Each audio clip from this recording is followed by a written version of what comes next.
राज्यात आजपासून 110 कापूस खरेदी केंद्र सुरू होणार आहे।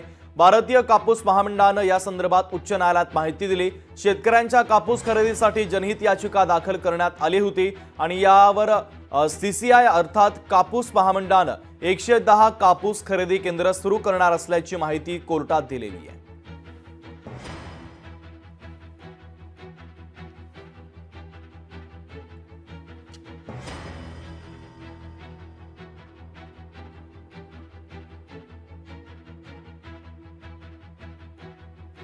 तर राज्यात आजपासून 110 कापूस खरेदी केंद्र सुरू होणार आहे। भारतीय कापूस महामंडळानं उच्च न्यायालयामध्ये या संदर्भातली माहिती दिलेली आहे। शेतकऱ्यांच्या कापूस खरेदीसाठी एक जनहित याचिका कोर्टामध्ये दाखल करण्यात आलेली होती आणि त्या जनहित याचिकेवर सुनावणी करताना ही महत्त्वाची माहिती आता समोर येते। राज्यात आजपासून हे कापूस खरेदी केंद्र सुरू करणार असल्याची हमी कोर्टात आता देण्यात आलेली आहे। शेतकऱ्यांच्या कापूस खरेदीसाठी ही जनहित याचिका दाखल करण्यात आलेली होती।